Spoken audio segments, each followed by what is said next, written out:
What do you think Mike's competitive edge was?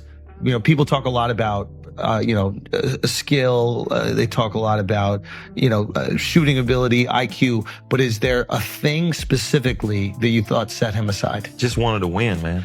Yeah. He didn't care. And that's easy for me to say that he didn't care, but at the end of the day, he's going to have a huge say in that win. You know what I mean? Yeah. It's like a quick story about Bob Knight. I just heard this yesterday. Rest his soul. He told me a story about Jordan. He said they were playing in the Olympic. He was the last guy to coach a basketball team from America to win a gold medal that didn't have professionals, right? So in 1984, I get invited to the Olympic trials, and there's probably at least 30 Hall of Famers was on there. We started with like 120 players. And my coach says, Charles, I want you to go to the Olympic trials. You've been invited. I said, Coach, Bobby Knight, I don't know about him, blah, blah, blah, blah, blah. He says, no, just go. He said, I think you're the best player in the country. I want you to go there and prove it. Number 7, a 6'6" junior from Leeds, Alabama, and Auburn University, Charles Barkley.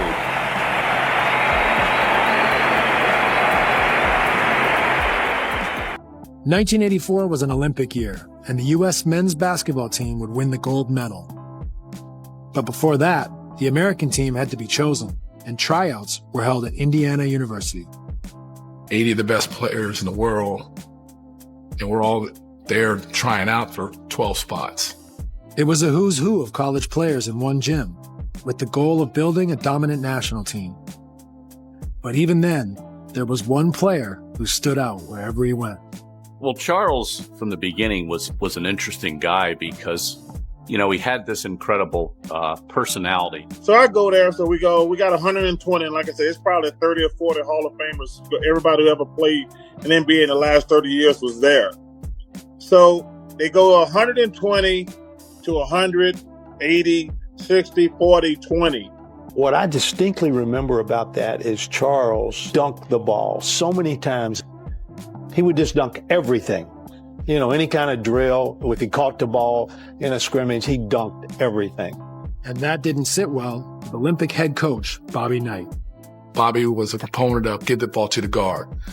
Well, he would do the same thing again, rebound, coast to coast and dunk it. Everybody's going crazy. So already we're going to probably have a little bit of a banging of the heads, so to speak. Somebody asked Bob Knight, have you ever had a fat player? And Knight, in complete deadpan, said, not for long. I don't think Barkley really cared that much whether he made the Olympic team or not. He knew that this was an opportunity to show everybody that he could, in fact, dominate at this level. And then they finally cut me, and I was pissed at Bobby Knight because he never gave me a fair chance because I was the second best player there by far. Charles Barkley was an RPIA. Royal Pain in I was definitely the second best player there. I'll get to the story. I go back to college, and Sonny says, hey, I talked to John Thompson. I said, yeah, what did he say? He says, you were the second best player there. I said, yeah, Coach, I was the second best player there. And he said, who was the best player there? I said, Coach, I just saw the best basketball player I ever seen in my life. His name is Michael Jordan. He's from North Carolina. A 6'5" junior from Wilmington, North Carolina, at the University of North Carolina at Chapel Hill, Michael Jordan.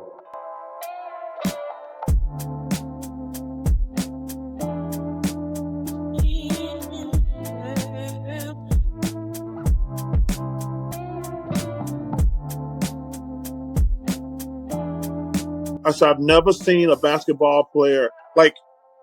I thought I was a really good player, but I said, this dude is the best I've ever seen. Yeah, Michael Jordan's the best player that's ever played anything, any team sport. We're ahead of Spain in the gold medal game. I walked into the locker room after the first half of our game with Spain in 1984 for the gold medal. We're ahead by 29 points. They're up 29 points, USA. And Bob Knight's walking across the court to go in the locker room at halftime. He's like, what am I going to say to these guys to get them going? They did everything right. What I'm going to say. And I'm walking off the floor at the Forum in Los Angeles, and I look up the scoreboard, and this is halftime, 28. At halftime, and I'm with one of the great people in athletics, C.M. Newton, who was with me through the Olympics, and I turned to him and I said, what the hell am I going to say? And I'm a great believer in, let's say something that's going to get us going in the second half. Let's just don't go in and say, God, we played great. What a great half this was. Let's relax and go play the second half. I always want to think of something that I can say that kind of gets their attention and they know we've got another half to play. We've played basketball as well as the game can be played. Michael Jordan has played 12 minutes.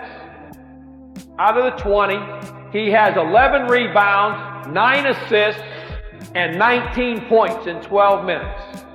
I still haven't thought of what I can say, and the first guy I see is Jordan. I think to myself, if I can say something to Jordan, everybody else is going to pay a little bit of attention. They're going to say, geez, if he's on Jordan, what's he think about the way I've played? And he grabbed a stat sheet as he walked across. He said, Jordan. You saw Jordan's name. Jordan played 12 minutes in the first half. Jordan's played 12 minutes. He has 19 points. He had 11 rebounds and 9 assists in 12 minutes in the first half. Wow. And he's thinking, what am I going to say? So I got it. So I walk in, and all of a sudden, it hits on what I'm going to do. Michael Jordan sitting over here. As soon as I open the door, I see Michael Jordan, the first one. So what do? I walk over here, and I stand in front of Michael. And Michael looks up at me, and I said, Mike, you know how important screening is to us. And damn it, you haven't set a screen out there yet. And I'm trying to get us in shape to play the second half. God damn it, MJ, what are you doing? Are you going to set any screens tonight? I haven't seen you set one damn screen tonight. When the hell are you going to screen somebody? When are you going to set a screen? When you're in the game, we got 4 guys screening, but you're not screening. When you're out of the game, we got 5 guys screening. We got good movement. We got good screening. All you've done the whole first half is score, rebound, and pass. When the hell are you going to screen somebody? So Jordan, God gave Jordan a lot of gifts, and among them is one of the great smiles of all time. He said MJ looked up with a little grin, not a big one. He said, Coach, didn't I read recently where you said I was one of the quickest players you've ever been around? You remember last week when you told the whole world that I was the quickest person you ever seen on the basketball floor?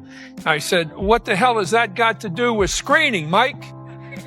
And he looks up at me and he said, I'm setting them so quick. I think I set them faster than you can see them. I said, just slow down a hair then. You gotta love a kid like that. But the coach can never lose. So there are 3 kids sitting here. So I walk over. There are 2 kids sitting there. So I walk over and they're laughing, about Mike's comment to me, right? And I said, all right. I said, you 2 guys thought this was really funny. I said, well, I'm going to tell you about how funny it is because you 2 are in charge of Jordan for the second half. And if he doesn't set 4 screens in the first 5 minutes of the second half, I'm taking you 2 son of bitches out of the game. I turned around and walked away. Coach always has to win somehow. I don't care how. Steal, cheat, lie, whatever. Coach got to win in these circumstances. I said, Mike, I want this game over with 4 minutes to play in the game. I want it completely over with.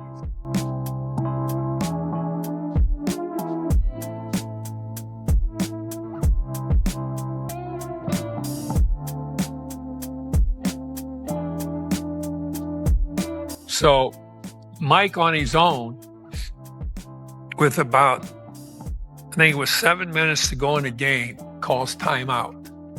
So I'm wondering, what the hell is this all about? Michael calling timeout. So we get in a huddle and Mike comes in, puts his arm around my shoulders. Remember, I told him I wanted this over with 4 minutes to go. Mike puts his arm around my shoulders. He says, Coach, take a look at the time clock. we're 7 minutes ahead of schedule out here. Is that unbelievable? I thought that was a good story. Fucking legend. Yeah, man. That's Michael Jordan, you know what I mean? Yeah. The kid is just an absolutely great kid. If I were going to pick the 3 or 4 best athletes I've ever seen play basketball, he'd be one of them. I think he's the best athlete I've ever seen play basketball, bar none. If I were going to pick people with the best ability I'd ever seen play the game, he'd be one of them. If I were going to pick the best competitors that I'd ever seen play, he'd be one of them. So in the categories of competitiveness, ability, skill, and then athletic ability, he's the best athlete, he's one of the best competitors, he's one of the most skilled players. And that to me makes him the best basketball player that I've ever seen play. I've had some tremendous memories during my professional basketball career, but the memory of standing as a representative of the United States at the Olympics is one of the proudest moments of my life. You step up on that podium representing your country. It's no greater honor than doing that.